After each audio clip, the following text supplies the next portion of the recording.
Irpin, and places that have become symbols of terrible loss, but also of extraordinary courage and humanity. Today John is sharing what he saw and felt during his visits to Ukraine in Kyiv, Chernobyl and Bucha and Irpin. That matters deeply because his voice is a voice of a person who looks straight at the truth, and he has the courage to speak it. All of us want peace, of course we do, but we also have to be honest. The war continues.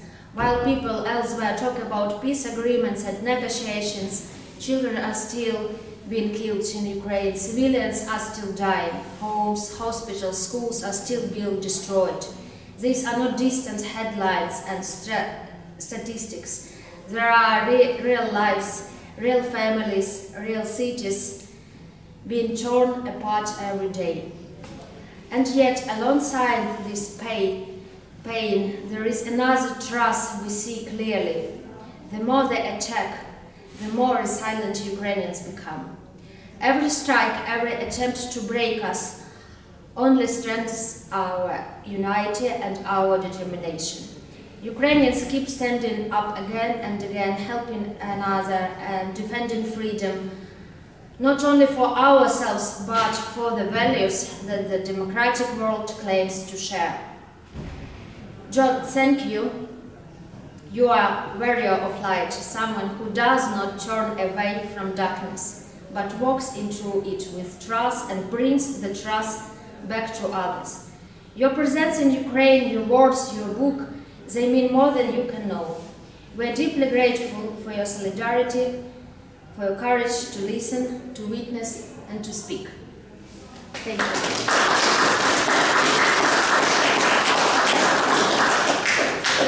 Slava Ukraine. Yes. Героям слава.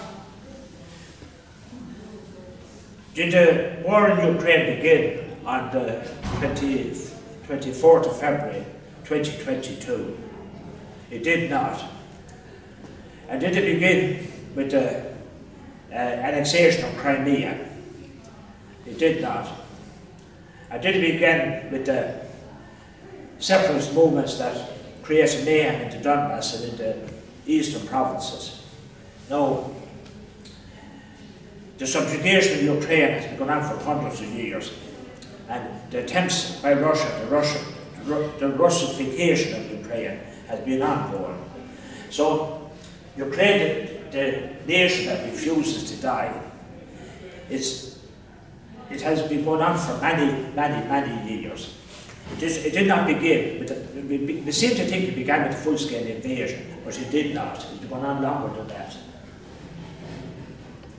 Now, Ukraine, every morning, in the cities, villages, towns, settlements across Ukraine, at 9 o'clock, they begin with a minute's silence in memory of all those who have given their lives to Russian aggression.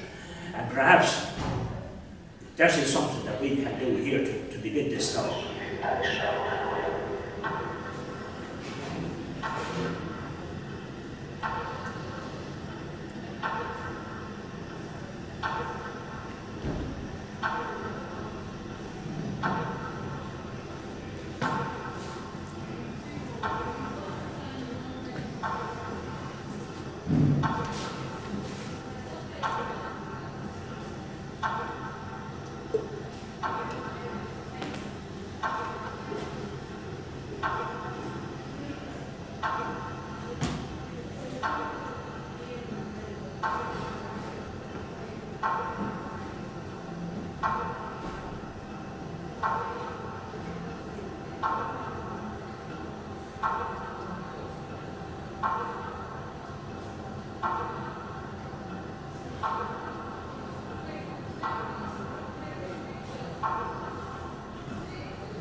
every morning across Ukraine,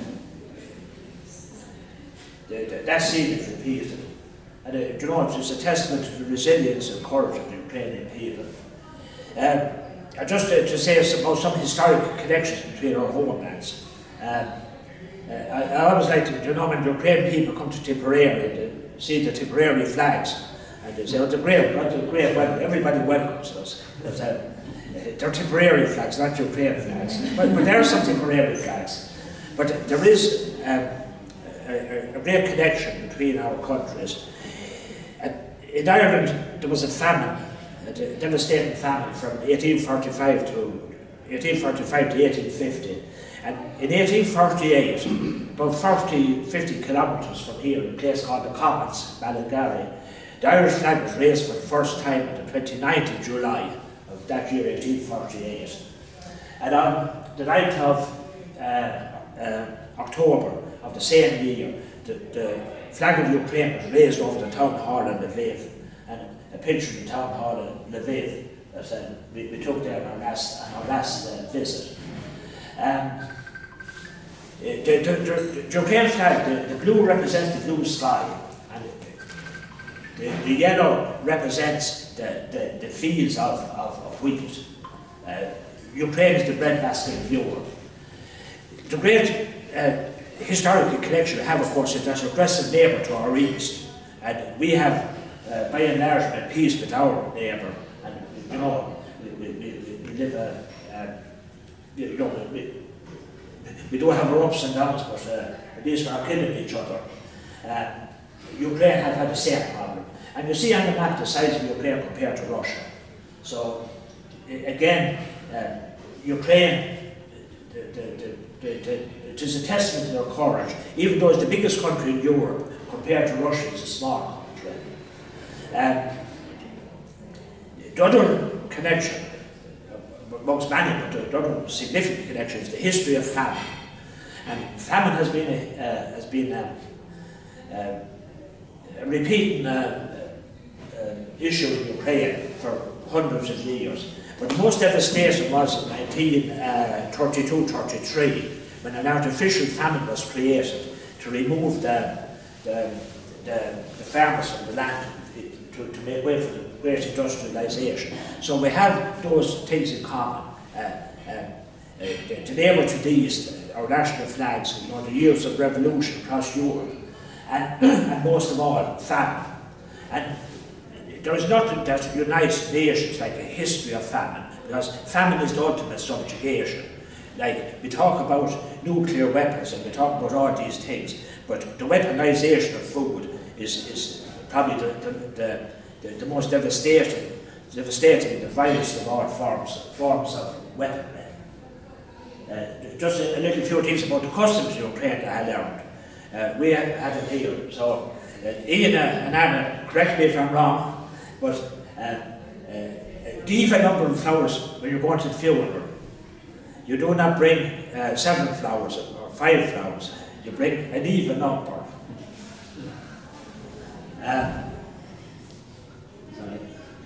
Now, when you're dealing with your sweetheart, you give an uneven number of flowers, but you do not give 9, you give 11. So, if any of you want to, your Irish gentlemen, if you want your prekrasna Ukrainka, your beautiful Ukrainian lady, they're sure to give her the 11 flowers, not 9. This is very important. Yellow flowers. Do not give the lady, bring the yellow flowers, because that signifies the break up of the relationship. And don't shake hands across the threshold of the door. Now, I'm sure the Ukrainian people here could correct me maybe on some of this. I think I'm generally right, but there are little protocols that we need to follow. And I fell foul of this during the summer. Mota Belivka, about that right. We went a little bit astray with it,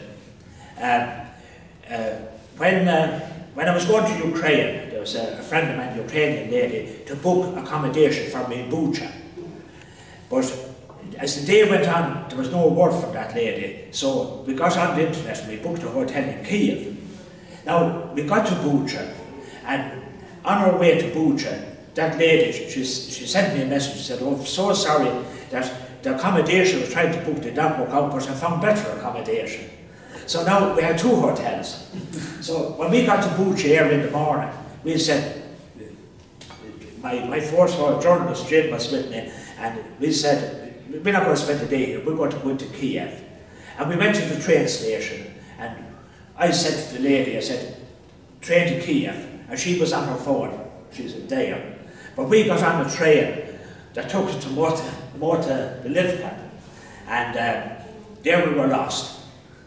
And I got on Google Translate, and I said to those spoke into to a gentleman, you know, "Is there a train going to Kiev or Bucha?" And he grunted into and when I looked at it, I said, "Go and ask a woman." But we met a woman, 2 women, and one was at a shop, a meat store, you know, it's a quite little place, and also a florist, and they helped us out. So it was a bit fortuitous that we had we had a choice, we had an alternative we had. So when we got to Kiev, we spent the night in Kiev. I was speaking the morning after in Irpin, the University of Irpin, and we had to get a taxi from Kiev to Bucha, another taxi from Bucha to Irpin, but we finally got there. So there were the little things did this cause us any distress? No, it did not. This is our way of rolling with the punches, meeting the people, and we have a philosophy, Jim and myself, we have a philosophy that if things do not work out the way we planned, they're going to work out some way better. So that's the philosophy we carry, and it serves us fairly well.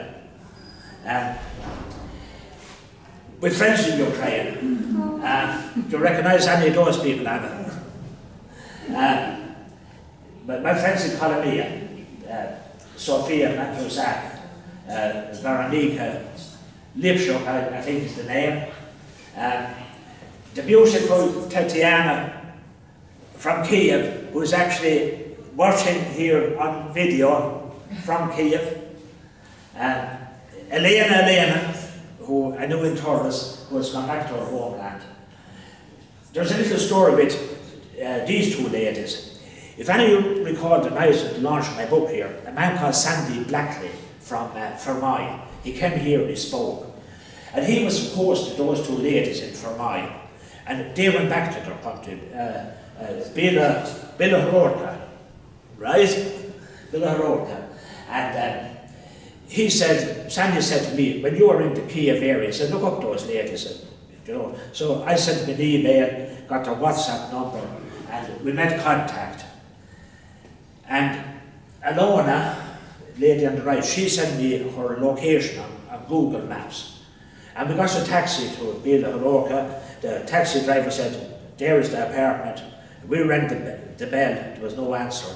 Then we phoned her, and she said, "I will be down in a few minutes." In a few minutes she rang, she said, "Where are you?" We happened to be 4 kilometres away. And I had never seen any of these ladies before. We did not know who we were looking for. But again, the sense of adventure that brought us there. As I say, Anna, the last time we met, you were waving bye-bye to me in the train in Kiev railway station. And your husband, Roman.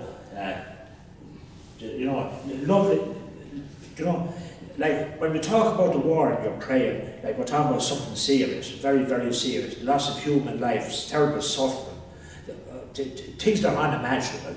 But there was also some great personal moments of joy and happiness. You know, this is a testament, I suppose, to all of us and to friendships that we have met.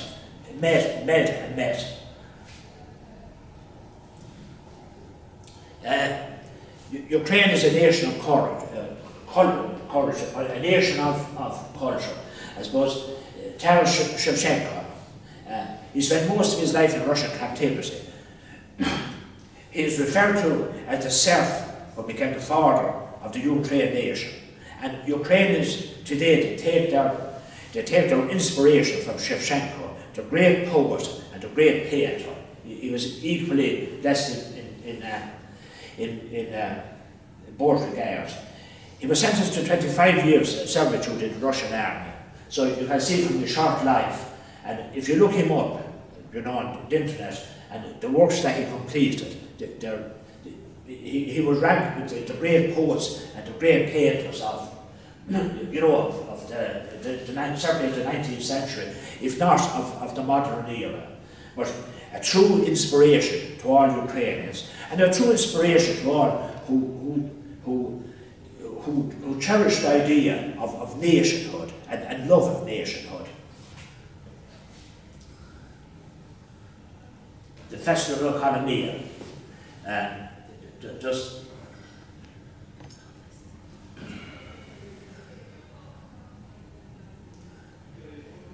a little bit like our own set dancing. And these I suppose would be what you call the primary school children.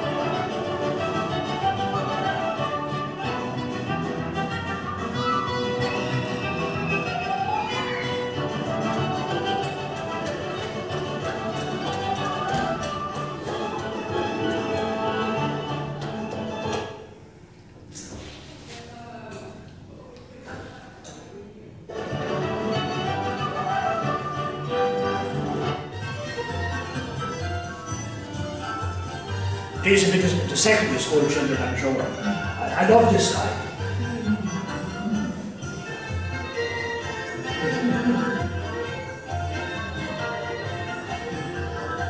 Their dances tell a story.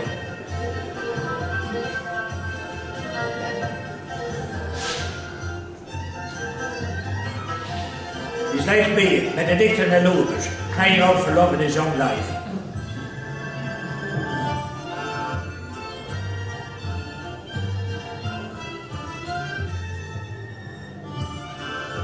And you see the colour of the costumes.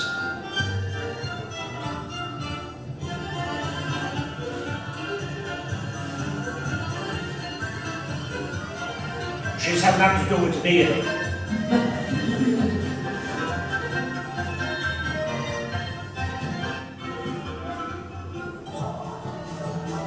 And you see it was.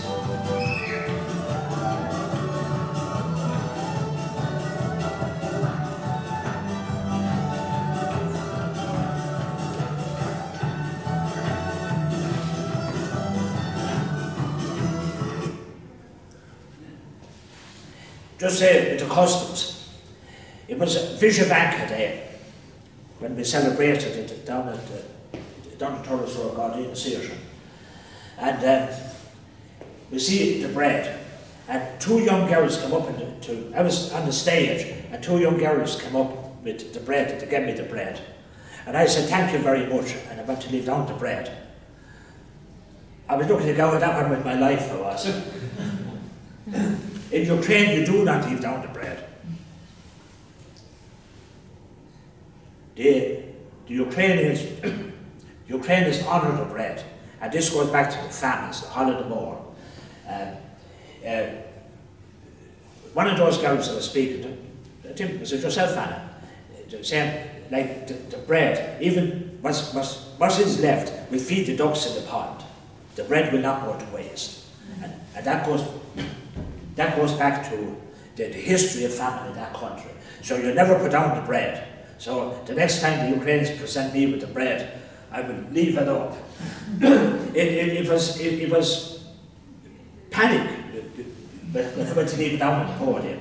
So you never put it down.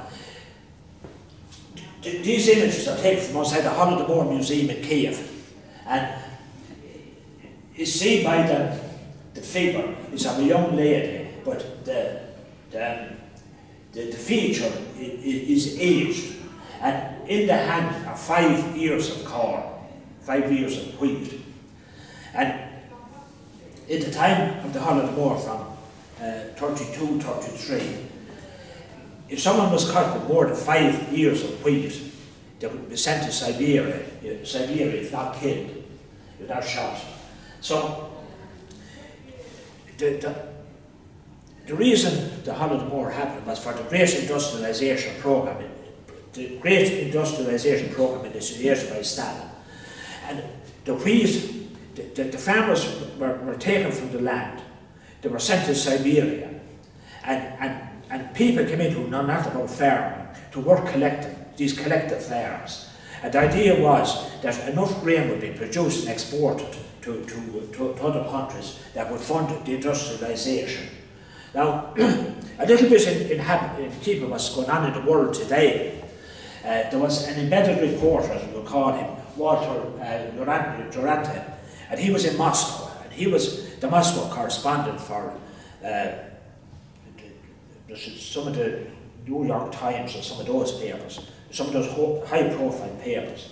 And he contested the existence of this famine, this wholesale starvation that was going on across Ukraine. And it was a man, Jones, he was a journal reporter with some English paper, and he reported very much on the famine and what he saw. But the power of the American press and American diplomacy actually silenced him. And Durante went on to be awarded the Pulitzer Prize for Literature after denying and refusing to recognise and report on the deliberate killing of at the very least 6 million people by starvation. So, how much has changed in the world when we see that? You know, Jones was proved eventually to be correct. It's like all things in this world. There was no need to prove anything. The truth was the truth, and but to suppress the truth was more, because what was happening was the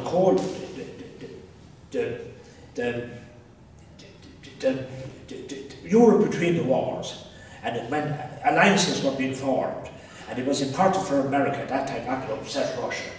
So, how much has changed on that? Маріуполь – місто горя і страху. У Коломиї презентували книгу ірландського краєзнавця Джона Колеса.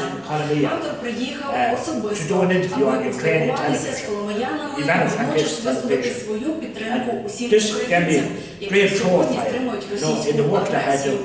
Чому ірландець так пройняв історію України, що аж посвятив книгу місту Маріуполь? Про це вже розповісти мої колеги. Джон Колес, краєзнавець та історик з Ірландії, автор документальної книги «Маріуполь. Місто горя і страху». Це збірник розповідей очевидців подій у Маріуполі, тих, які змогли виїхати з окупації, тих, хто там загинув та тих, хто досі перебуває під російською окупацією. Автор вважає, про такі криваві події повинен знати увесь світ.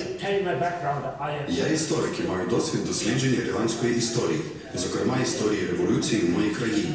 Ця історія перегукується з історією України. Зокрема, Ірландія потерпала від пропаганди.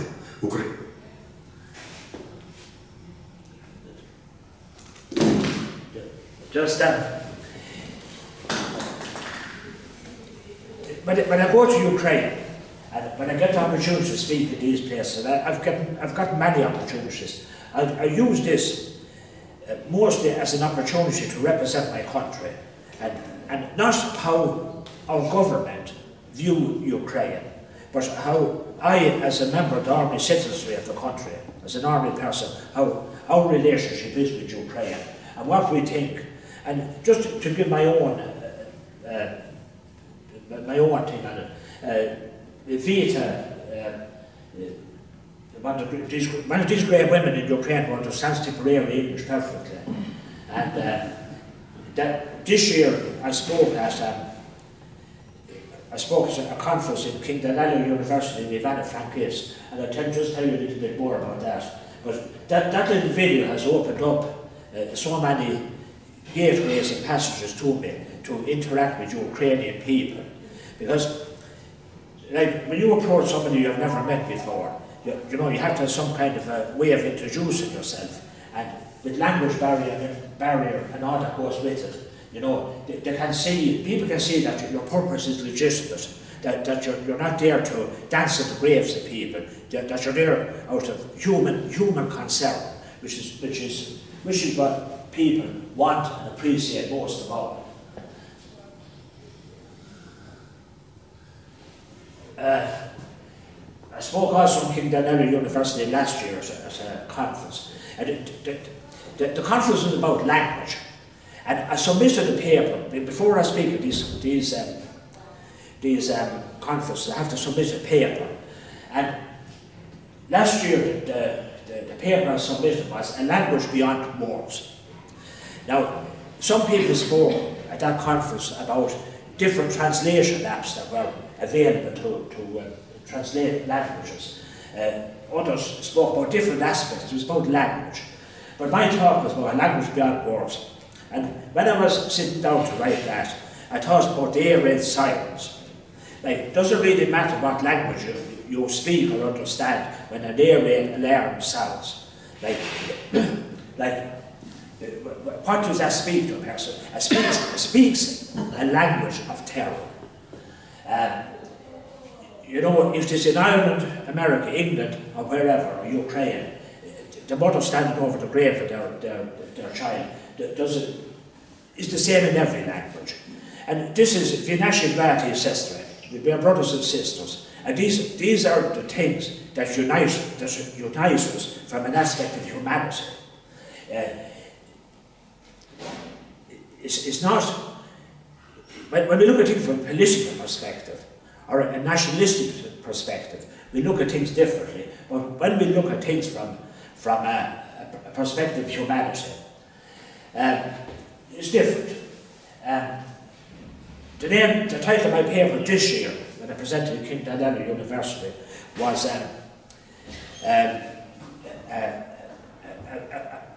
an appropriate response to a language called grief. And like, how do we respond to these things? You know, how do we respond to that terrible loss of human life? How do we respond to these things when we come face to face with them? You know, that's something for each of us as individuals. And the language that we use, like, I was just thinking there last night, when President Zelensky visited Ireland, and how often have I heard, you know, or read on the different reports, we stand with Ukraine. But what does that mean? Like, has it replaced that phrase that we often heard so much before, our thoughts and prayers are with you? You know, like, is stand with Ukraine, is it of any, what are those words like? They're just a selection of words. Like, maybe it's more important to look at the actions that might emanate from those, if any. Pontius Pilate and the judgment seat, what is truth? Truth today doesn't really mean anything. You say something, that's the truth, forget about it, move on. Like, but that's not as it should be. And how many red lines have been crossed? And the reason this is, like, why say these things? Why do high-powered diplomats and fellows way more educated than me say these things when in actual fact they have no significant meaning? You know, you could go on and on about these, but when I go and speak in these places, these are the things that I talk about.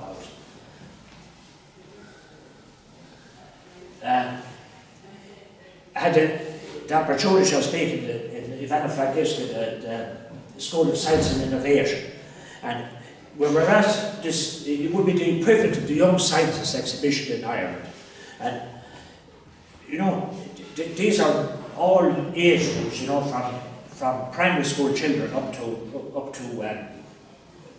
college students, and you could only stand and admire their innovation, you know, their level of education, their level of expertise, and their ambition.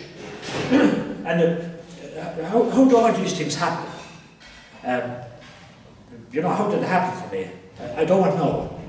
I just happen to meet people who helped me make these things happen. I was sitting down just as a guest at this exhibition, and Maria, she said, now we have some very important people here from Ireland. She said, I want John Connors to say a few words. And I had no preparation going, and I spoke a little bit, and Maria, the girl who interpreted for me, whatever I happened to say, she overcame with emotion and she began to cry, so I didn't intend that to happen. But these people across Ukraine, when they come together, when they come face to face with the citizens from another country who cares about their country and cares about their future, their well-being, they're overwhelmed with gratitude. You know, it makes me so irate when this thing that comes from America, you know, that Ukraine aren't grateful. You know, how often do you have to say thanks? Like?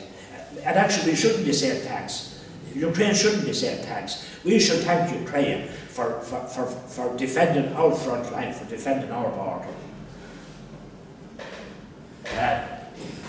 The State Tax University of Ireland, I was at a conference in Dublin on the Wednesday before I went to Ukraine, and I met a lady there. You know, we just began to speak, and she said, I said, I'm going to Ukraine on Friday. She said, where are you going? I said, Kiev, Bucha, Irpin. Oh, she says, I went to university in Irpin. She said, if I made contact with that university, we should speak there. So that's simply how that happened. And young Arthur, the student there, you know, a great young man, and he translated for me. And I can't recall the lady's name, the head of the history department in that university. I'll tell you a little bit more about that one in a minute.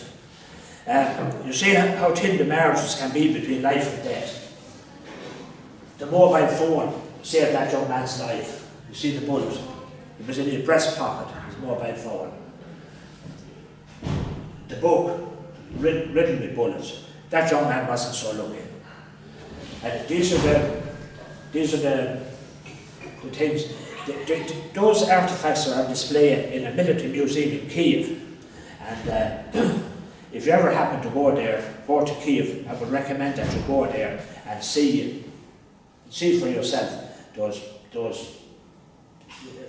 you know, testimonies to terrible tragedies. The military cemetery in Lviv, a shrine of tears of grief, is absolutely heartbreaking to go to the cemetery. And I'm standing there at the grave of Stefan Charnesky, and Ukrainian, tell me who is Stefan Charnesky? Well, I'll tell you who he is. He's the man who wrote Shavona Kalina. And you see the little girl going.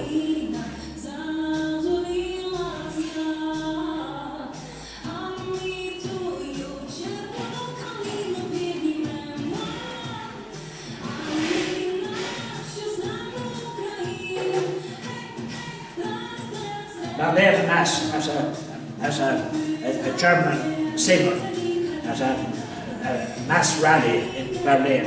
She sang this song, Shavona Kalina. She sang the first verse in 6 different languages. Just give her a minute. She sang the next one in English.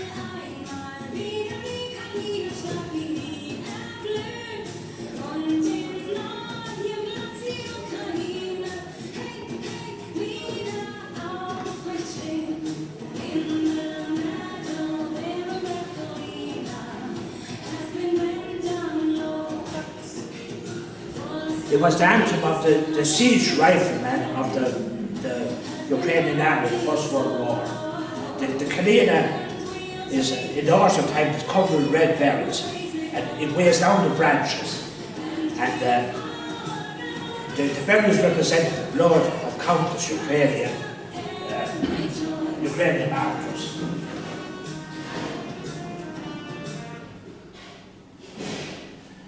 Outside the Lviv station, we went with Anastasia, and a cold day, and Anastasia was putting around the memorial board, the notice board for the young men from the city environment, the immediate environment who were killed in the war.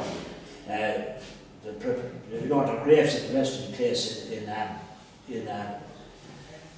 the military cemetery. Actually, just there a day or two ago, I learned that the military cemetery in Lviv is now full. A tragic testament to Russian aggression. And Anastasia, every time the occasion arises to do this, she goes there to erect one. And also, not only there, but also on the Market Square and other squares of Lviv. And here there is a closer look. Was Alexander, how do I say, Norizov, and was it Vladimir Fries, I think. And the heroes of Ukraine are those who do not yield in the face of destiny's strikes, standing on the front line in the fight for freedom and independence. I dispute that a little bit, I would.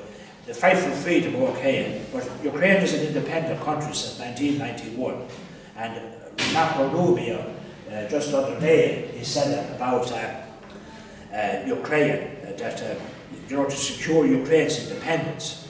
Ukraine is an independent country. This seems to be forgotten somewhere along the line.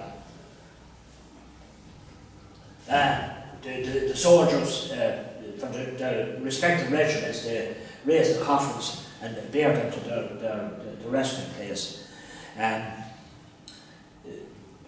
A tragic, poignant moment, and the handing of the flags to the widows and next to kin. It's really touching to see these things. In September, on the main square of Lviv, the widows and wives of soldiers on the front line, and they're appealing for support because the Ukrainian army is badly funded, and many young men going to the front are poorly equipped. And families often left to, buy bulletproof vests and all of that. So that was an appeal. And I just happened to be passing on the tram, and I saw this, and I went by, and then I walked back and I joined them, and I spent quite some time with them, and and to hear their stories.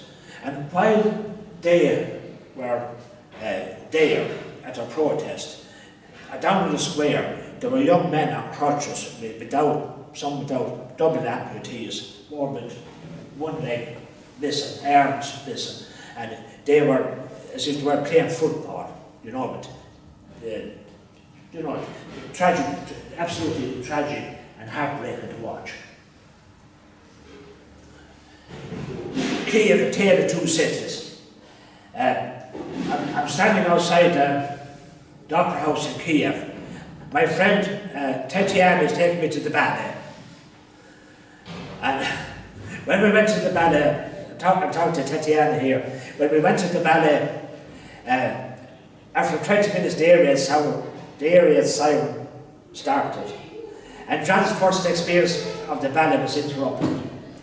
But when the area siren stopped, we resumed our positions in the opera house. And we began again. After another 30 minutes, the area silence began again. Then we went to the basement, and then the whole show was abandoned. So I got to half the ballet.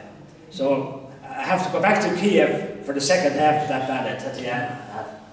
Of course. So life goes on during the day in Kiev, and it cities across Ukraine. And people ride the metro. They go to work, people go to the shops, do their shopping.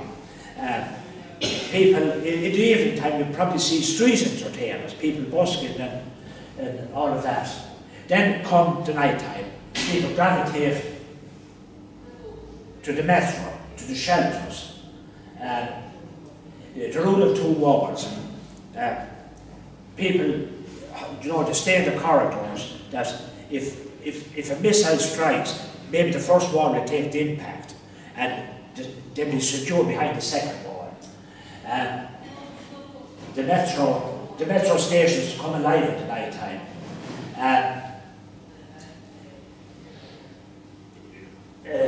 The basements of the apartments and the houses and the bathrooms. And when I was in Kiev on the 18th of September, I was with Tatiana, and that was a terrible night in Kiev. And we took refuge in the bathroom of that house, Tatiana, her husband, and myself. A frightening experience. And again on the 13th of November passed when we were there, a massive missile strike on Kiev. And I think in that strike there was, I think, 5 people killed, and I don't know how many injured. But all of these things, these drones and missiles, they cause terrible destruction, along with the loss of human life. So these are terrible things to experience. So if you go to Kiev in the daytime, you will see you will see with your eyes a normal city, what you would think would be a normal city.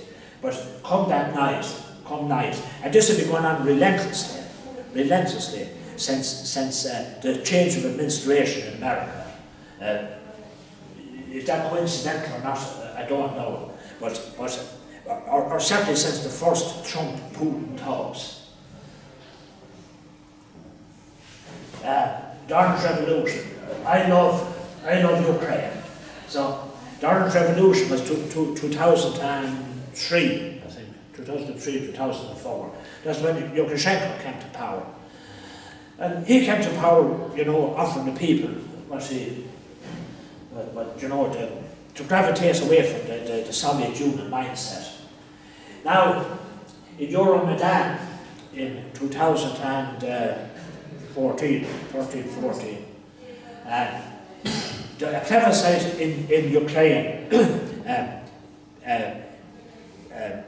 a plebiscite in Ukraine, to become an associate member of the EU was passed by 85% of the people, 85% of the voters. But Lukashenko now at this stage was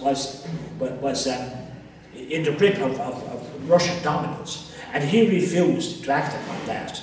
So the people took to the streets, and at Maidan Square, Euromaidan, over 100 people were killed in police riots.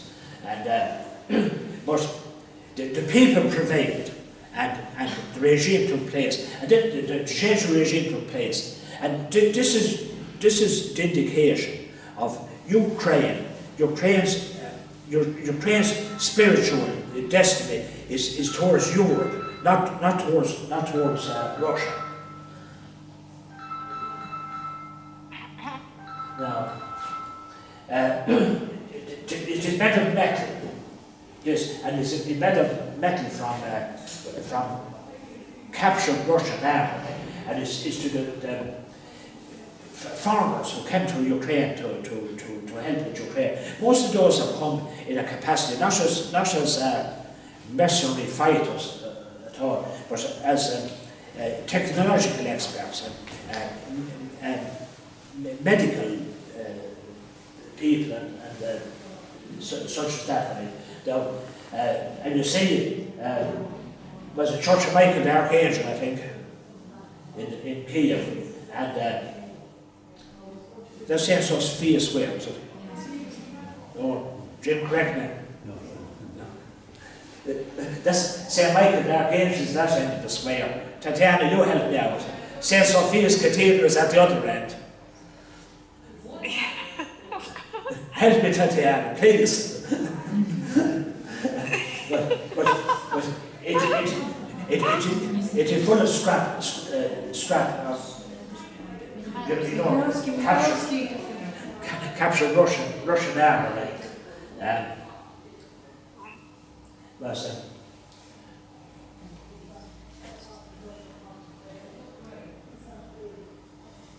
If any of you go to Bucha, if you meet the people there who can show you the places and who can tell to you the story, I would challenge anybody to return unaffected.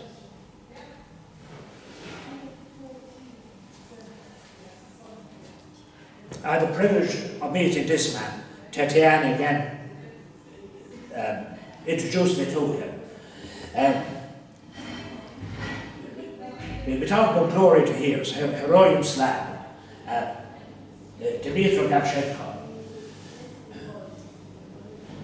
When I spoke to him, 531 unarmed civilians that were murdered by the invading Russian forces. He has identified and documented those. And this is his life's work. I think there's another 23 that he's working on at the moment of people who are documented as missing. And he gives all his energy to identifying those. The story of Bucha is an absolutely terrible story. And you know, it happened in the early days of the war, and now maybe it's forgotten because the war moved on to other places, and the war has happened today with equal ferocity further to the east. But it would be a terrible mistake to ever forget what happened in Bucha, what happened in Irpin and Hostola. In the city of Lviv, the professor, I can't recall his name, he lectured in the university there, and he was the man who coined the phrase, crimes against humanity. And it's not without irony that the greatest crimes against humanity of the new millennium happened in Ukraine and happened in Bucha and in Irpin.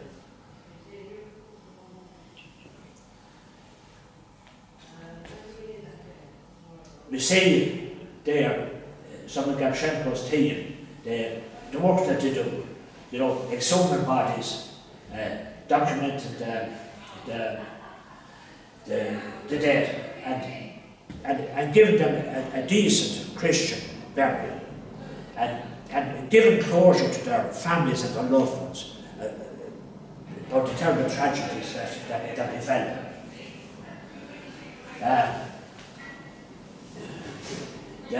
The butchers of Bucha, they were Chechen soldiers. They committed unspeakable crimes. And one woman, she gave a testimony, she pretended that she had COVID. And she said we wouldn't wash, we cough constantly. And because of that, the Chechens did not rape her. Tata Kepler, a great humanitarian, a great human being, she addressed the European Parliament on 8th of March, International Women's Day, and she gave a testimony that would, I challenge anybody to look at this, to look at her testimony that day and not be affected by it. And the youngest person that she documented was raped by the invading army was a 4-year-old girl, not by a Russian soldier, but by Russian soldiers. And the oldest was 75. And at a protest in Dublin, some time back, I met a 74-year-old woman from Bucha who had spent 2 years in Russian captivity. And she began to tell me about her experience, and then she could go no further, and out of respect I stopped. I left it so. But these are unthinkable, unimaginable stories, and these are not happening someplace far, far away. These are happening in a European country. 26 kilometers this happened from a modern European capital.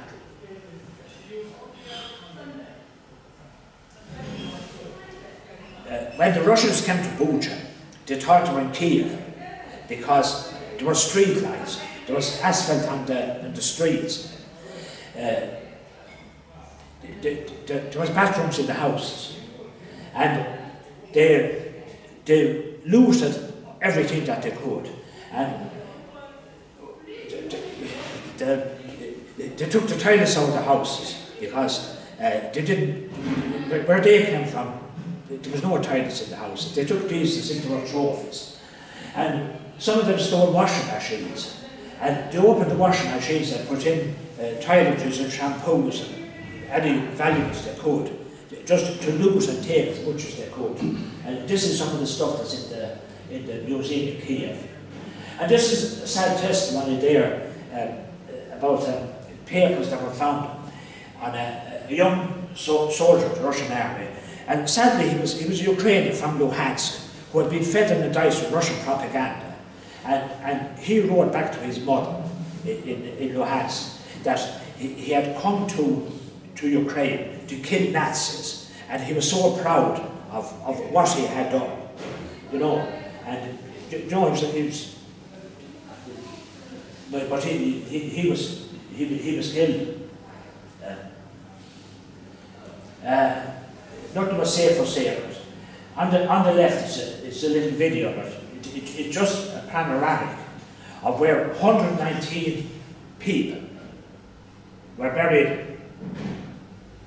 The Church of St. Andrew in Bucha, in the grounds of the church, 119 people were buried in a mass grave. And when Gabchenko and his team exhumed them, they were shot at close range, most with their hands tied behind their back. And I forget, but the biggest percentage were women and children. And the taking of Christ from the cross, the irony of that, you see, the fired the bullet through the head of John of the Cross, the faithful disciple. And I'm sure they did not know that St. John of the Cross, John the Evangelist, he was the only one of the apostles not to die violently. But as if it were, the mindset was, he didn't die violently, but we want to change that. And his last recorded words apparently was, little children love one another. So that didn't go very far. So these are, you know, from Bucha. And just, you see the video there, you know, just a mass grave.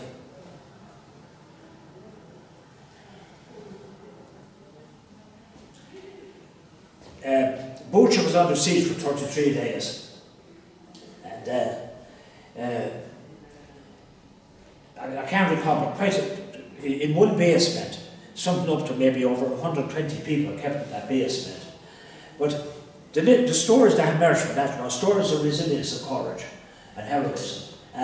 One couple brought a bottle of champagne. They were celebrating their 60th wedding anniversary. One woman, a teacher, she's an English teacher, she brought English books and she taught the children English. And you know, and it just shows the resilience of children, how they painted and they've done the little bits of artwork. And they spent 33 days in that basement with minimum toilet facilities, little water, little food, a terrible experience. Never knowing when they were going to be, if or when they would be taken out and executed, or murdered, would be the progress word. Vauxhall Street in Bucha.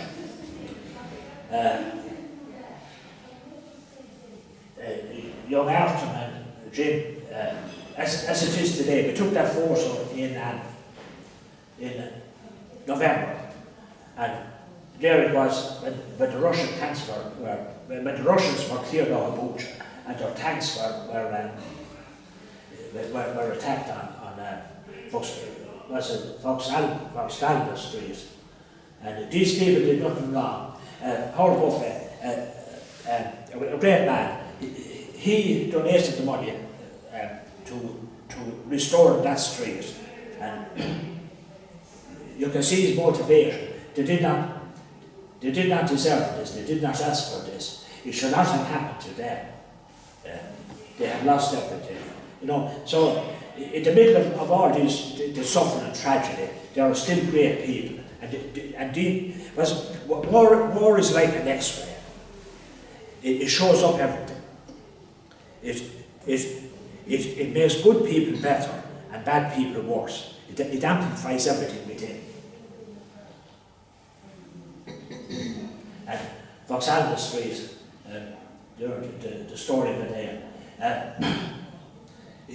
it's a pretty long street, and a long street with a gruesome history.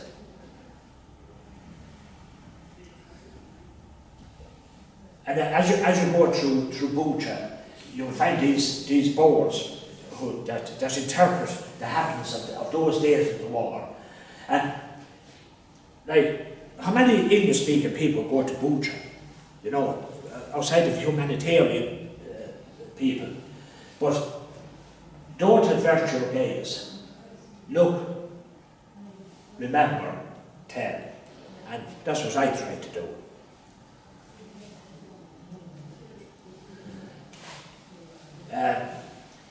The University in Irpin, when the Russians took command of the university, a Ukrainian force, was a sports stadium across the road from that, and the sports stadium was occupied by the Ukrainian forces, and in the exchange of fire there were 2 Russians killed. And the Russians were irate, the Russian soldiers were irate about this, and they gathered, I think 20 of the staff of the university, and they were going to be executed out of hand, shot out of hand. And the Russian commander, he came, and he said, "We do not do this." He said, "We will retreat out of here." And after the boy who translated for us, he told us this story. And I thought it was lovely what he said. You know, he said, the Russian soldier said, "We'll retreat out of here." And then he said, then he was killed. But after him said, but at least he died as a soldier. Like, he didn't die as a token. Well, Jim, how many people from that university have been killed in the war? I think it's 73, John. 73, yeah. Between staff and students. They're our little merry group of students and academics and ourselves. When the Russians invaded from Belarus, how many tanks were involved in the convoy attacks? 65 kilometers of tanks. Do you know how much that would be in distance? It would be from Templederry to Clonmel. Can you imagine that amount of tanks? Kiev was destined to fall, and it would have fallen only for the heroism of the Ukrainian forces based in Irpin. The dam on the Irpin River, they busted the dam and they flooded the plain, and the Russians were momentarily trapped, and they could not cross the Irpin River. Had that not happened, we would be talking about a different story here today. And had that not happened, the Russian forces would not be on the borders of Kherson or Zaporizhia or Odessa. the Russian forces were on the border of Poland. That's something that's worthwhile to think about.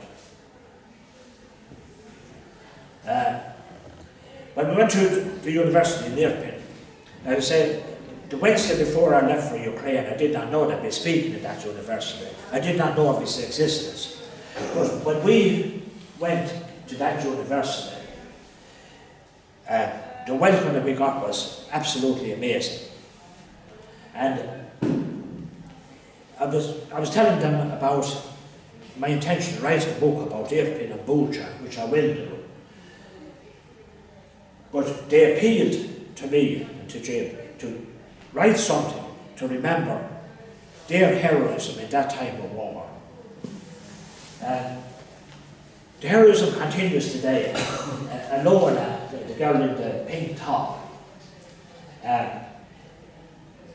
we got to the university at 20 past 8 in the morning, and we went to the different faculties and we spoke to different groups of students and people.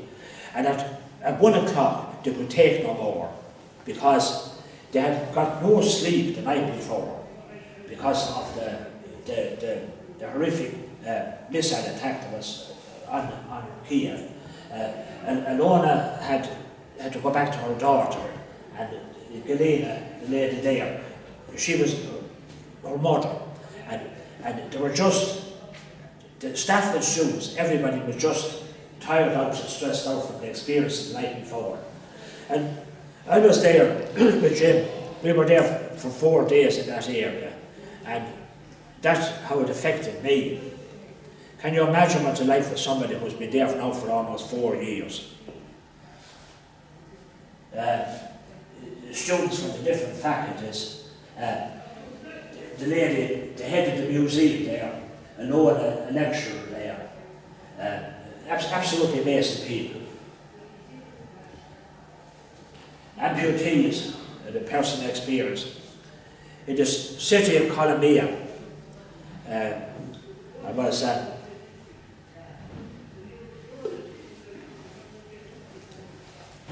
passing the rehabilitation hospital, and I was walking along the street, and I was minding my own business. And at the other side of the street was a man, a double amputee, and no legs, and he was on his wheelchair.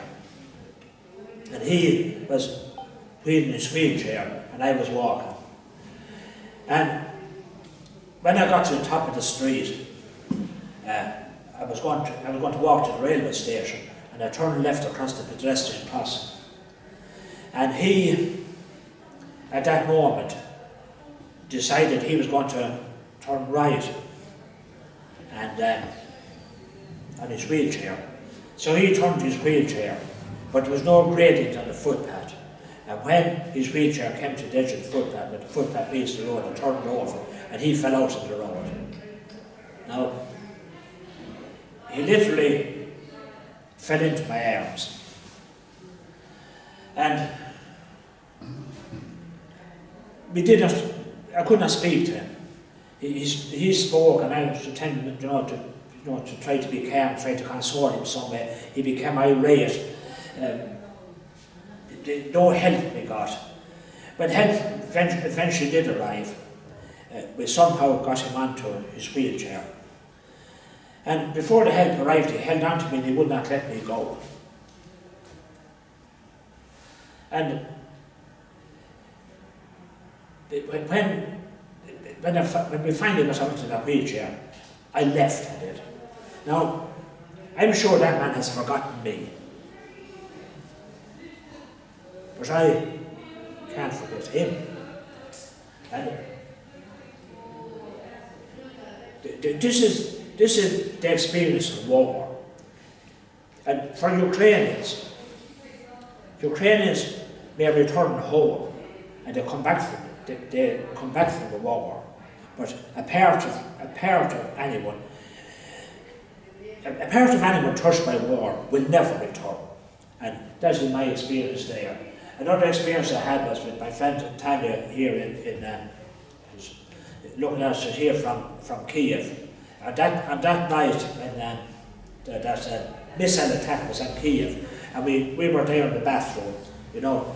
If you don't mind me telling the story, Tanya, Tanya was here in Ireland for quite some time and worked in Tipperary town, and she went back to Ukraine, and in a bus turned over and she lost her hand. And when I was with Tanya in her house in Ukraine, in the bathroom, the noise of the missiles and drones and everything was absolutely terrible. And then when it cleared, when the sirens stopped, we decided, you know, we said then it was time to move on.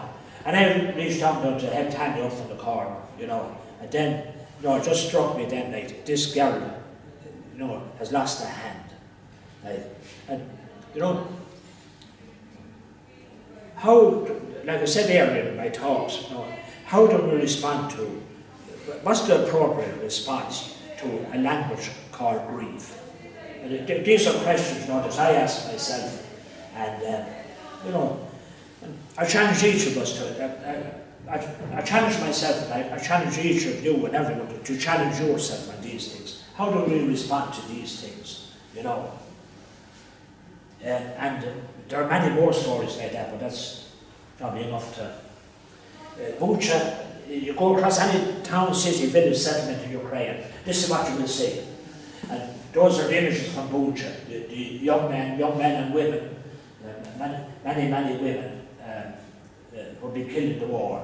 The wall of memorial in Kiev seems to go on forever. And you will see there the grieving mothers, the wives, sisters, girlfriends, whatever, and they gather at that wall, and it's a scene of absolute grief and despair.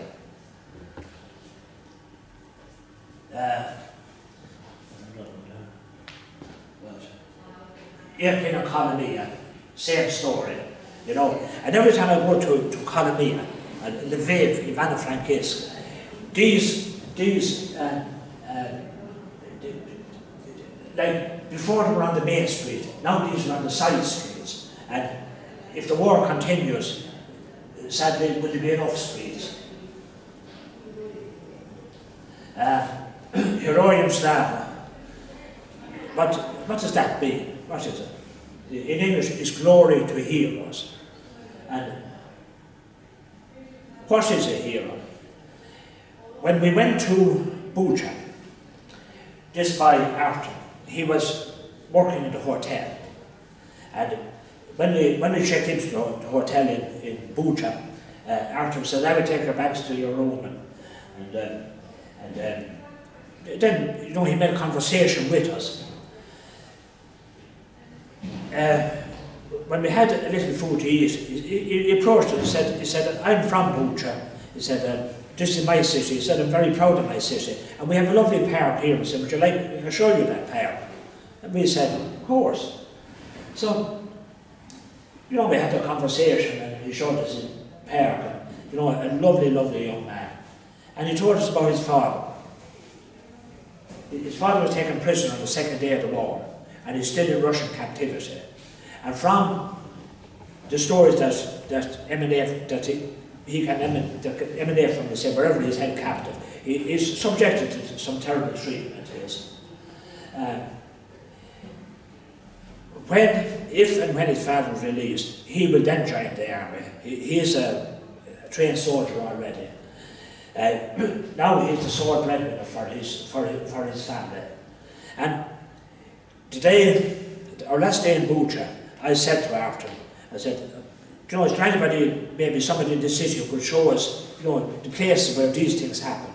I said, look, he said, I'm not doing anything tomorrow. He said, I take care of that for you. And we met that guy down in the city, and he guided us there, and he told us these stories, some horrific stories, you know, and like, heroes come in all shapes and sizes, and to me, Artem will always be one of them. And Galena, pronounce it for me. Jim, come on. It was in the Ukrainian alphabet you do it, wouldn't you? Good. I was just testing to you know.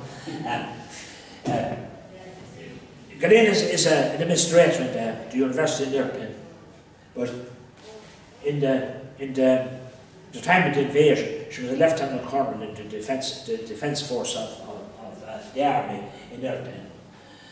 And that lady has collected thousands or countless testimonies of witnesses and survivors that she will share with me to tell that story. And she took us to the sports stadium across the road from the university, where the most terrible of things happened.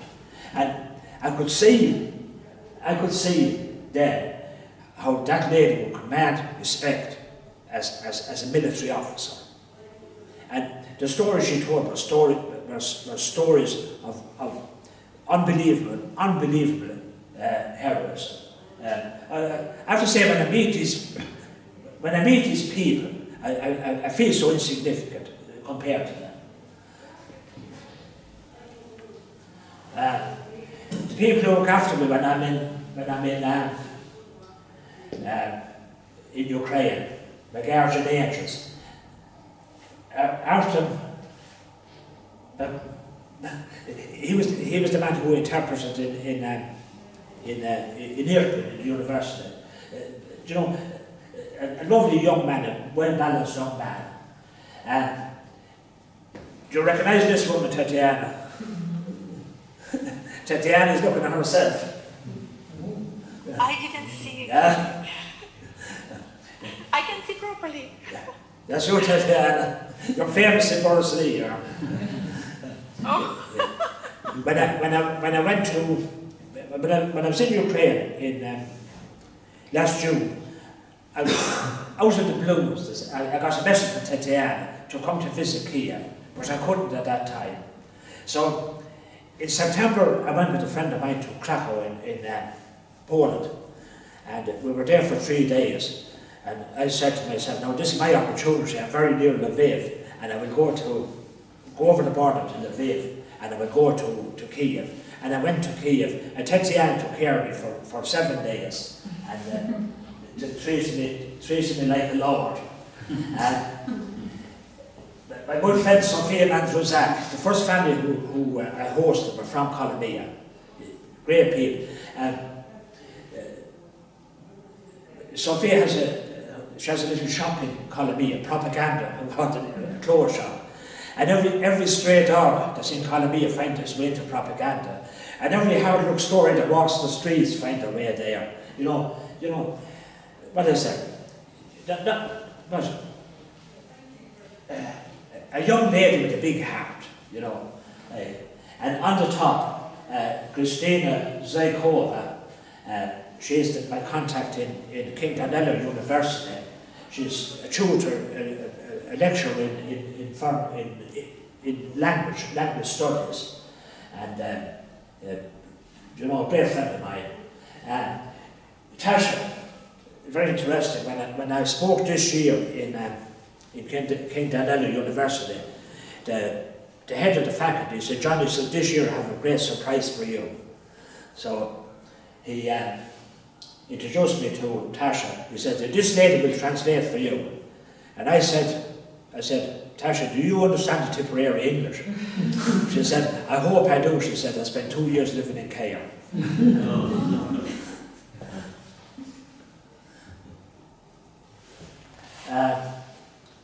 Where does Ukraine stand today? I'll just move on a little bit to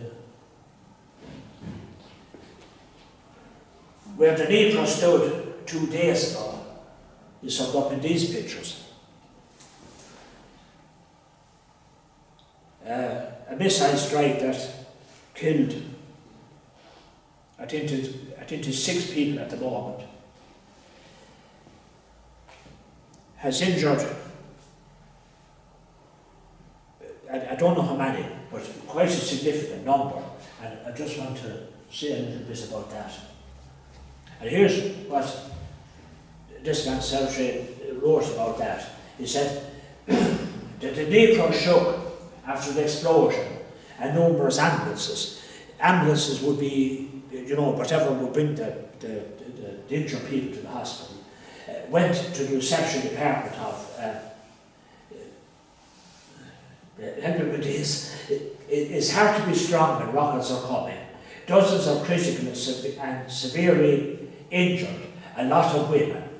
And he said, it's common to see men, but women's bodies with severed arms and legs, gouged eyes tell of the terrible consequence of a missile explosion. At least a dozen wounds in each body. Many couldn't breathe.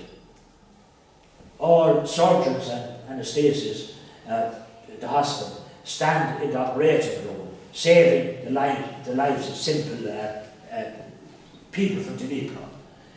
War spares no one. The rockets tear apart the body and mentally reach very deep into the souls of all who see it and feel it. Like a powerful dissertation.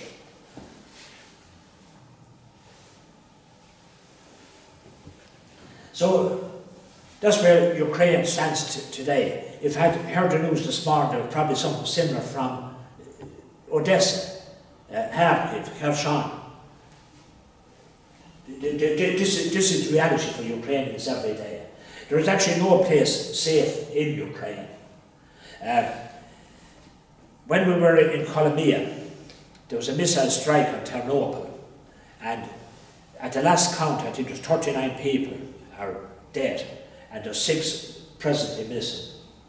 Not to mention how many injured. So people talk about West Ukraine. Chernobyl is in West Ukraine, and there is no place safe. 1,300,000 children live in the Russian occupied territories. And the Russification and all that goes with it, that those people are subjected to, is absolutely terrible. 120,000 women serve in the security and armed forces of Ukraine. Is the highest number in Europe. We don't know the figures, but we believe that there's almost 20,000 children kidnapped and transported to Russia. On the 16th of March 2022, there was an attempt made to open a corridor to allow people to evacuate the city of Mariupol. And the rumour emanated that that corridor was to begin at the Donetsk Drama Theatre in Mariupol, and that there would be a convoy of buses allowed to leave from Mariupol to safe territory.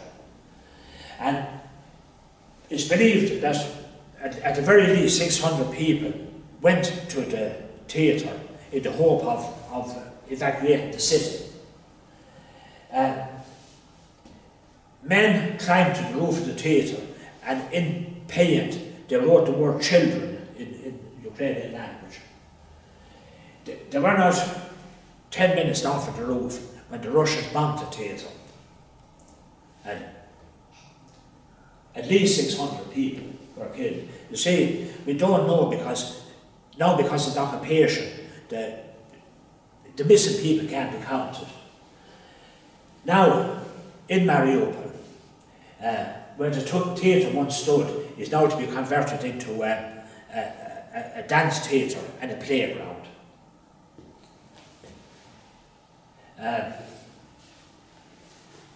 Where do we stand as a nation in relation to Ukraine?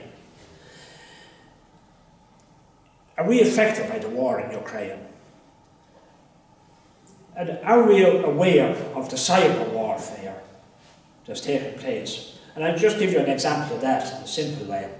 There was Russian ships in Irish waters, and the Irish government, through diplomacy, they wanted to get those ships to leave. And the Russians paid no attention. A group of fishermen from Pelvic Head, they approached the Russian embassy, and the ships left the day after. So the narrative was that if the Irish government were as efficient as the fishermen, they'd have been able to solve this. But this is the war of propaganda, and this is fed relentlessly, especially through social media. And sadly in this country today, there are people who have an insatiable desire for Russian propaganda, and they believe these things they do. And I would say to you, anything that comes from the direction of the Kremlin,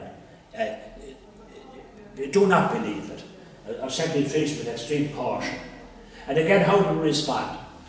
I was watching the video of Teta Kaplan on International Women's Day when she addressed the European Parliament.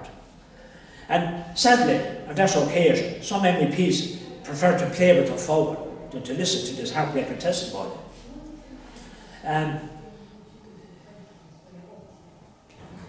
Others seemed concerned. Teta Kaplan appealed to Europeans not to be complicit in this genocide by their silence. You know, are we indifferent to it? It does not affect me, so big deal, what about it? When you see some of the Whitcoff go to Russia and collude with his Russian counterpart to carve up Ukraine, this is surely a worrying time for what we would like to call the free world, which maybe we should question that misnomer now in this day and age.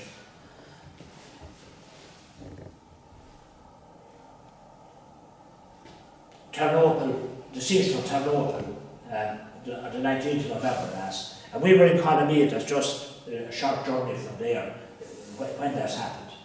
And can you imagine the devastation? Like, it's easy to see how 30 people, almost 40 people could be killed in that missile strike. You see the people there, the basic need of water. This is the reality of war. The reality of the war in Ukraine. Veronika Lipschuk, yes?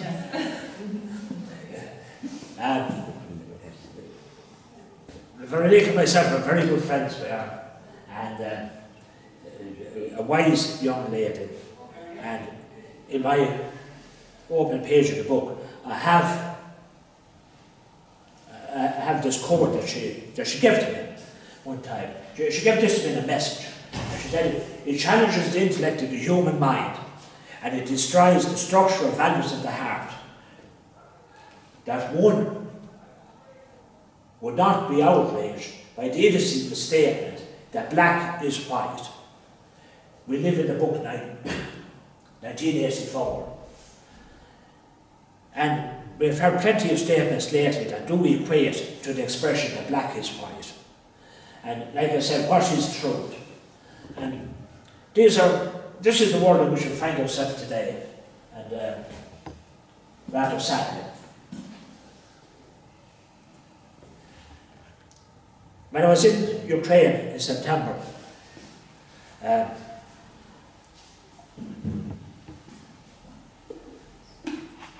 I got on the bus in Lviv to go to Yazhov in Poland, to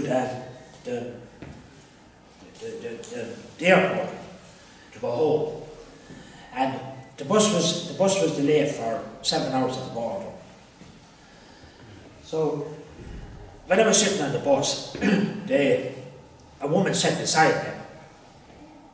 And of course, being the conversationalist and nosy person that I am, I wanted to have a conversation with this lady. But Google Translate, there was no internet, and Google Translate wasn't working. But I made a discovery of this thing called hotspot. So I think that's dealing with somebody else's internet. So when I got this opportunity, I texted, I'd done a message on Google Translate, and what was on the message was, I am from Ireland, I don't speak any Ukrainian, but sorry I cannot have a conversation with you. And I handed her the phone to look at her. And she looked at the phone, and what I got in return was, so we went on another little bit, and I was saying, was kind of thinking to myself, like, this woman, if I'm searching for a third wife, this woman won't be fitting the bill. When we got near the border, she showed me her phone, and what was written on the phone was documents. So I got my chance to get my own back, and I said, When we got over the border, I said I'd make one more effort to start the relationship. And I showed her that little video of my time when I done that segment on Ukrainian television. And I showed her that. And she handed it back to me and she said nothing. And then I typed a little bit and I said, I've been to Bucha and Irkin, and I hope to write a story like I did about Mariupol. And she looked at that and it was minimum acknowledgement. We got to the bus stop outside the airport in Yashin, and she handed me her phone. And they were the words written on the phone. And she said, I ask that God will bless you in your work. Tell everyone about what happened in Bucha and Irpin. Tell how my country and people suffer at the hands of the devil. So, that is my story about my visit to Ukraine. It's why do I tell you? Why do I tell you this? I tell you this because it's absolutely frightening what's happening in that country. And in the smallest of ways, we can help people. We can. When we meet Ukrainians in our community, we can be friendly to them. We can make them know that they're welcome. Their brothers, sisters, their relatives defend the borders of the borders of the Ukrainian territory. They defend the borders of the free world also. That's the world that we feel that we live in. We owe Ukraine a big debt. We owe Ukrainian people a big debt. We can do them simple things. We can challenge also these barefaced lies that are spoken about Ukrainian people.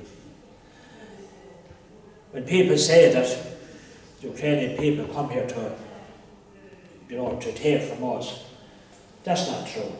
Ukrainian people have brought much by way of culture, by way of work ethic, by their mere presence.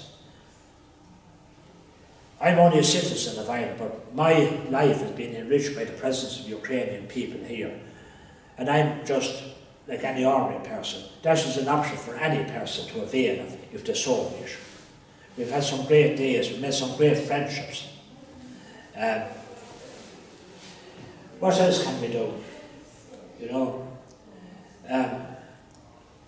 I see yesterday the welcome for President Zelensky. And we stand with Ukraine.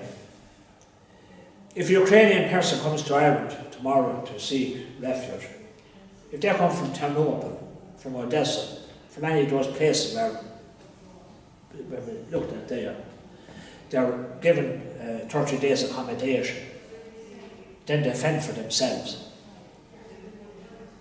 When I go to Ukraine, I don't understand the alphabet, leave alone the language. If I had to fend myself in Ukraine, and I'm not coming from a war country, I'm not coming from a position of drama or trauma, how would I go? So these are things, you know, that the most important thing in life is a love of humanity. There are no strangers. They're friends we have not met yet. And you know, just down the road there where I live there, the little community garden there, the wonderful days that we've had. You know, the wonderful people that we've met. You know, the spirit and uplift that they have brought to me and to my associates. You know, and I invite people to buy into that, and we can be better for that. So I'll say thanks to each one of you for bearing with me. What shall I say with it? you know, I've written so much and spoken so much on, you know, the Irish Revolution and Irish revolutionary figures. I never thought a day would come and I'd be talking about Ukraine. 4 years ago I knew Odessa was the capital, or Kiev was the capital of our country. I thought Odessa was in Russia, which Ukraine is a very quick to remind me I should be totally ashamed of. But how is it is, I hope what we've done, Eddie and my friend Jim there, friend and colleagues, that we made amends for that, we've atoned for that someplace, and that you understand that at least we are on your side, and that we believe in you, and we believe in a free Ukraine. And I know that there's difficult days ahead, but Ukraine will prevail, because the opening lines of the Ukraine anthem are Ukraine's freedom has not perished, and neither has its glory died. And while good people walk this earth, Ukraine's freedom will not perish. It's what it is. So if there's any questions that you'd like to ask me, or anything you'd like to contradict me on. Thank you, John.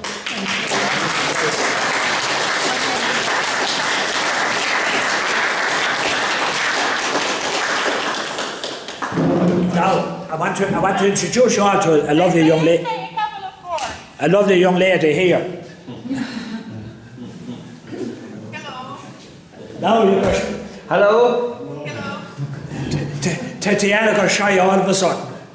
Thank you very much for your presence here with you, John. And I want to sincerely express my deepest gratitude for your courage and dedication. Your presence in the Ukraine during such difficult time, and your decision to write about Mariupol, Bucha, and Irpin is an act of profound empathy to Ukrainian people. Your work is like a bridge of understanding for the world. Thank you for giving voice to those who endured unimagination, hardship, and for carrying these stories for dignity and compassion. Actually, I admire your strength, your humanity, and your commitment to justice. I hope your book reached many hearts and inspired others to stand for truth and peace. Ukraine will always remember John Connor, who chose to be here. Thank you very much.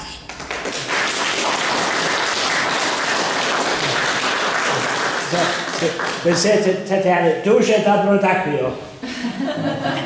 Good luck. Moja professor Ukrainka. Good luck. It is a good story, but I didn't hear it before. I suppose, John, it's very disappointing that they've gone to 30 days. I can't understand it at all. That they've gone to 30 days for people. Yeah. It doesn't make any sense at all. No. You see, when the actions contradict the rhetoric, this is disappointing. Like, what do words mean? You know, is the penny to the beggar sinful? Why do we give the penny to the beggar? Not for it makes us feel better. So we learn to say Slava Ukraine. You know, we wave the Ukrainian flags. Now, I've said that, like, Ireland has done quite a bit too, you know, but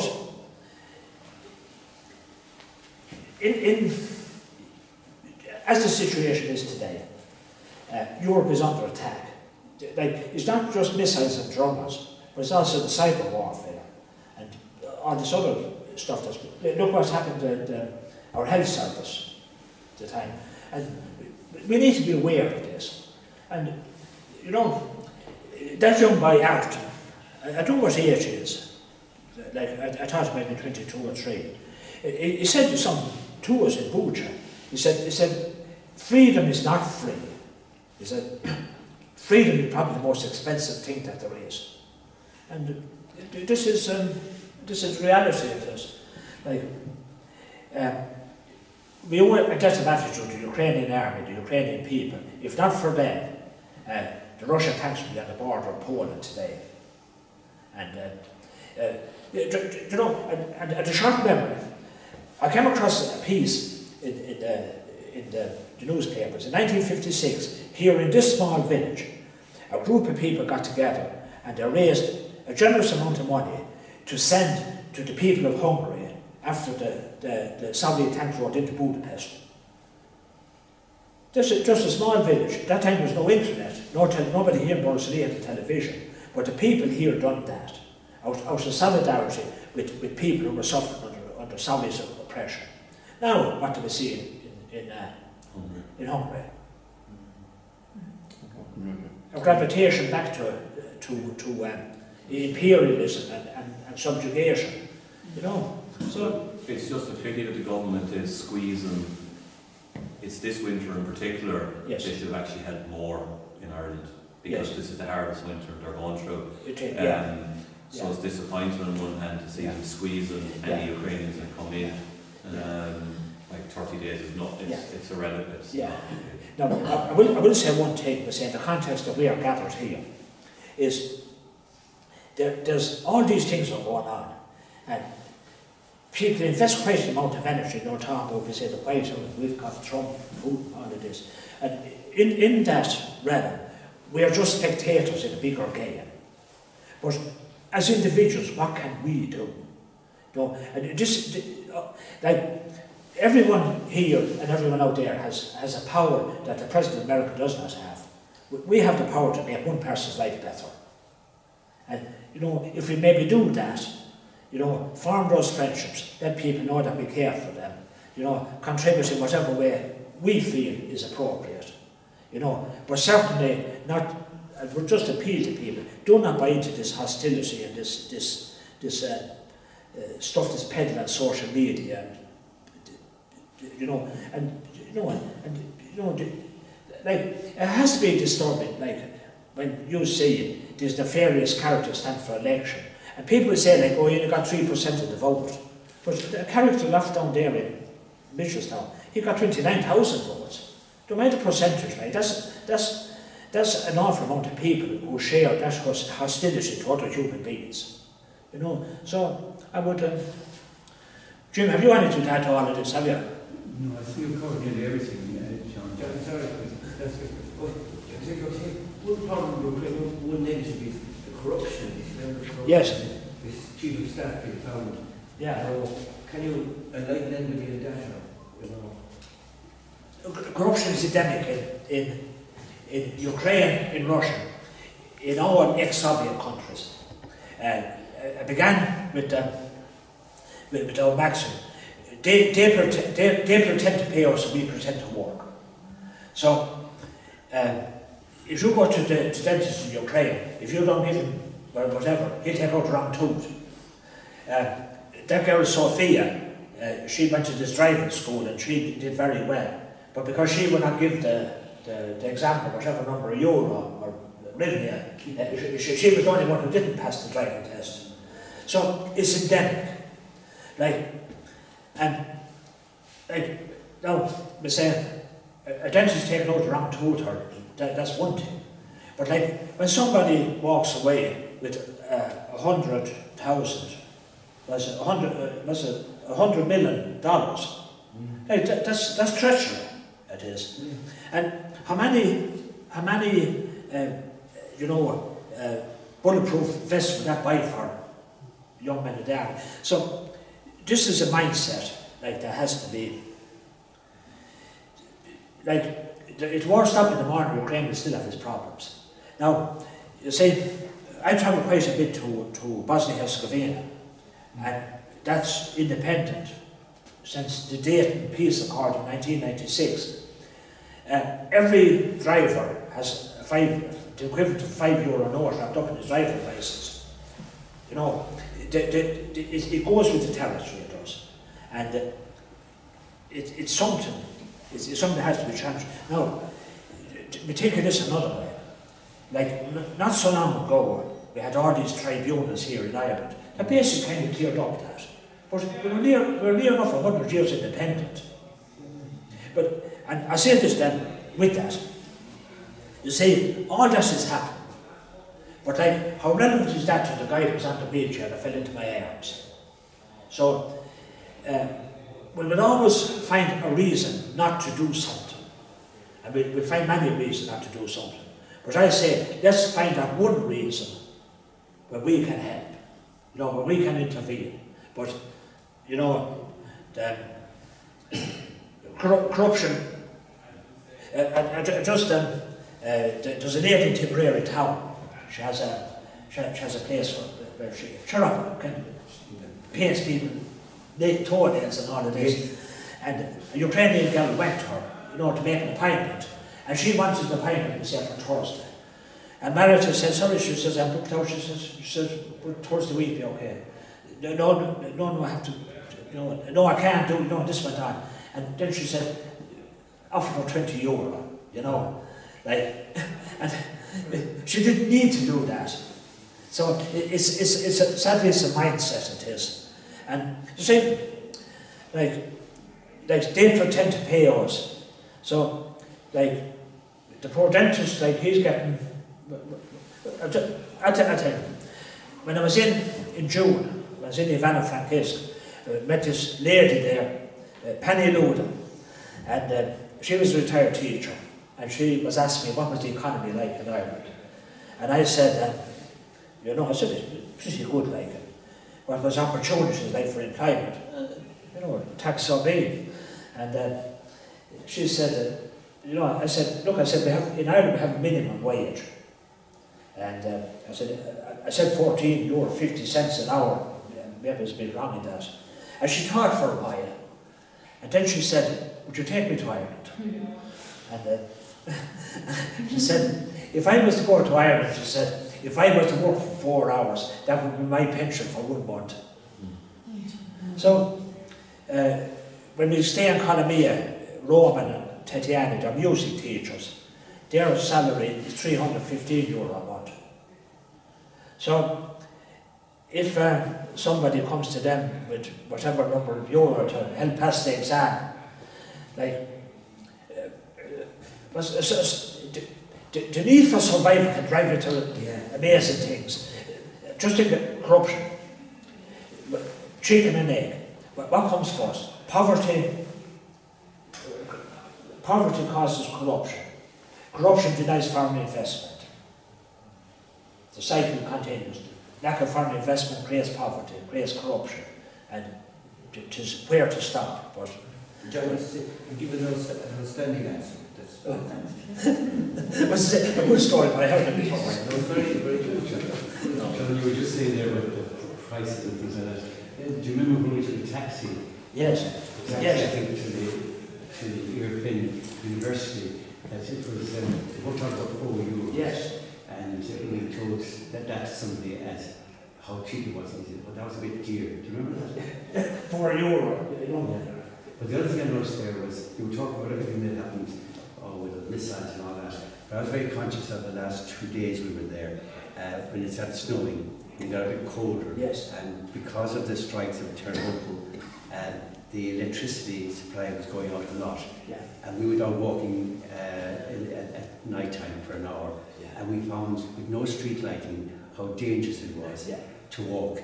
And we were thinking, and I was thinking, that it's all very well the shops all have generators, and you know, it keeps the shops going, but there must be so many people in the blocks of flats that will going to get no heating for the next 4 months at times, and no electricity, and that itself is very tough, not to mind missiles and things. Yeah. And you know, you say the pavements there, the pavements that, they're uneven, they're pushed up by roots of trees, and old people shuffling along. These are things that we don't think of, but then when we see them, when we're there and witness these things with our own eyes. One great thing I noticed there was, we were there nearly 2.5 weeks, and there wasn't one incident of antisocial behaviour. And you see that every night. Every night. Where I am a sense of safety that there was. Except for war, it's the safest place I've ever been in. Yeah. Well, I'm sure these things happen too, but I did. You know, as I said, Ukrainians, and they're a race of people that very easy to get to like them, it is, you know, very helpful and, you know, and, you know, very dignified, you know, very appreciative of, like in Irpin, that university in Irpin, they could not believe that people come from Ireland, you know, to Irpin. We're probably the first Irish, well, I was certainly the first one from Borrisoleigh there anyway. but no, they're amazing. Joe, I talked to you. Yeah, I talked to you. So you have the dinner at the time. You have Thank you, John. That was wonderful. Puts into perspective a lot about talk in relation to Irish history. It falls into, for instance, a very insignificant role in comparison to the similarity between the similarities are striking a lot more than that. There's a lot more similarities than that. But there absolutely is. Like any place where what Russia wants to see, Russia has enough land. Like, they're not shopping land on that.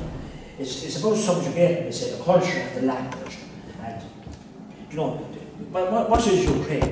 You know, Ukraine, their culture, their dances, all of these things in their own, you know, and they're represented. But Russia have done everything for 400 years, just like Irish history. The man that spoke before me in King Daniel University, the man from Gibson, he was from Germany or Holland. From Germany, I think. Germany, Julian. Yeah, and he actually spoke about subjugation of language, and he used the story of the Irish language as his example. So, like little thinking was going to be felt from Ireland speaking after it, but he summed it up so simply. Like this is what happens, and this is how we lose our identity and lose our language. You know, so. But John, is not Putin the problem? Is not Putin the problem? No, it's Putinism. He's the problem, isn't he? Yeah, it's Putinism. You see, let's say, Russian people are complicit in this. Yeah. Like, okay, like you have the people who died, you know, the soldiers who died in the front and all of that, like, you know. But there is a mindset in Russia. The mindset that goes with the greater empire.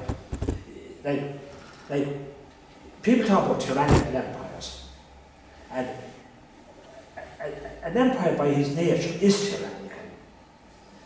Like it can't be an empire otherwise.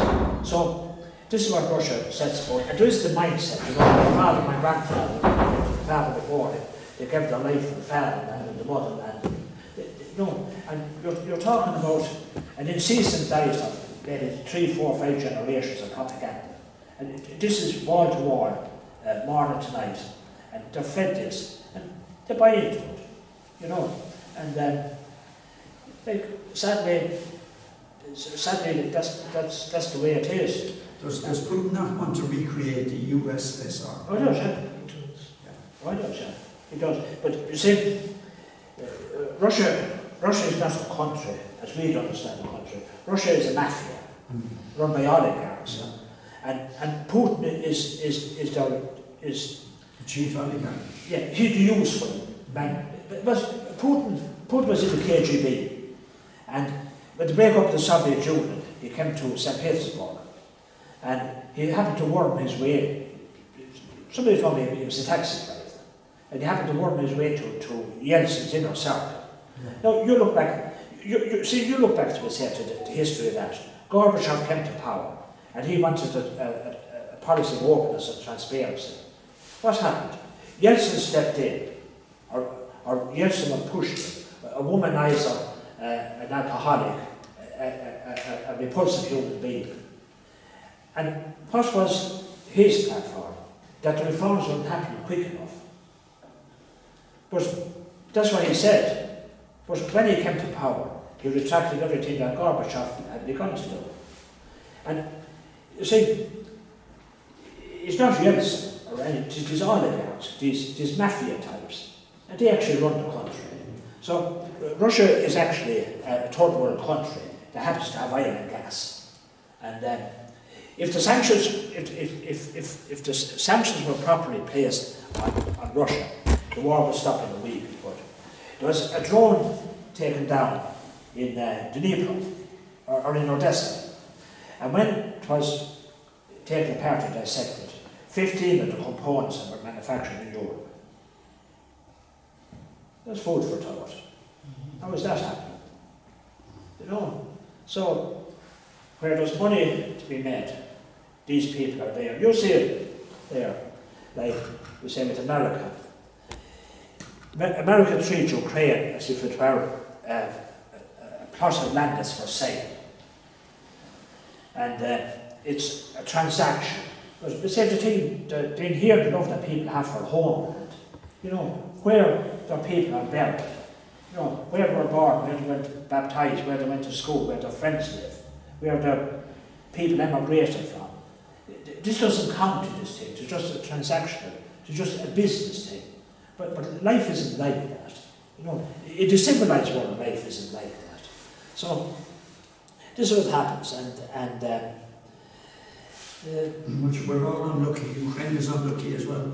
Yes. The American president is more or less in the same camp as Putin. Yes, yeah. Look, we live in worrying times. Like the president of Poland, has he has only ceremonial role, similar to our president, but he was elected by 51% of the popular vote. And he is totally anti-Ukrainian. And he brings up this thing of Stefan Bandera and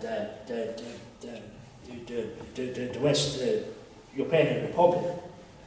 Like, you see, and any mention of Bandera is going to be divisive, that is, because of the Germans in the Second World War. But like, nothing happens in isolation. And there's, in the Oblast of Lviv, in Salina, in 1926, there were 26,000 Ukrainians murdered, thrown into a salt mine. And so, he doesn't, like, populism, people fall from populism. And this happens in Ireland. Tell people what they like to hear. Point out a group of people and say, you have difficulties there because of that. If the Ukrainian people weren't here, I'd have €50 more a week in my pension. You know, if the Ukrainian people weren't here, my daughter or son would have a house. This is populism. This is not true. For the Ukrainian people, any people came here had these problems. And these are problems we've been stored up for ourselves for a long, long time. So, this is what politicians do. Most politicians have one single policy, they have it in common, is to be re-elected next election. And so, let's say, you see this, America under Trump, he sees a section of Ukraine as beneficial to him, with rare earth minerals. Orban, he sees a section of Ukraine, on the Ukrainian border, with the Ukrainian-speaking people, that he's ready to make a move on. Fico in Slovakia is prepared to do the same. And if the general trend continues in Poland, Poland will also go that route. So these people, what they see is an opportunity to carve up Ukraine for their benefit. Like, what can you say? Like, it's not right. This is not right. The borders were declared in 1991 and were signed in a memorandum in Budapest. And the signatories to that was China, Russia, America and Great Britain. And when Trump was questioned on this, about the Budapest memorandum, he said, well, I didn't sign it. You know, could you imagine if they said we had a treaty in Ireland in 1921. If in 1925, W.T. Cosgrave, De Valera came to power, if you were to say we're going to march now in Northern Ireland, and somebody said, but it's a treaty. And the mayor said, oh, I didn't sign that. You know, treaties are binding. You know, and we know enough in Ireland about broken treaties. They're binding to people like you and me and everybody. Yes, exactly. They're not binding to Putin and Trump. No. But again, you see, Veronica, it challenges the intellect of the human mind, and it destroys the structures and values of the heart. That one is not outraged by the idiocy of the statement that black is white. And this is the problem. We're not outraged by the statement that black is white. And we do live in the book 1984. And this is sadly the world that we burst ourselves into, you know. And the people who peddle populism are the people who thrive on divisiveness. And these things do us no good. And you know, what's happening? We're more in common than ourselves as a parent. And I'm a bit of a traditionalist, you know. I like my Sunday Mass. I put on my good clothes on a Sunday and clean myself up.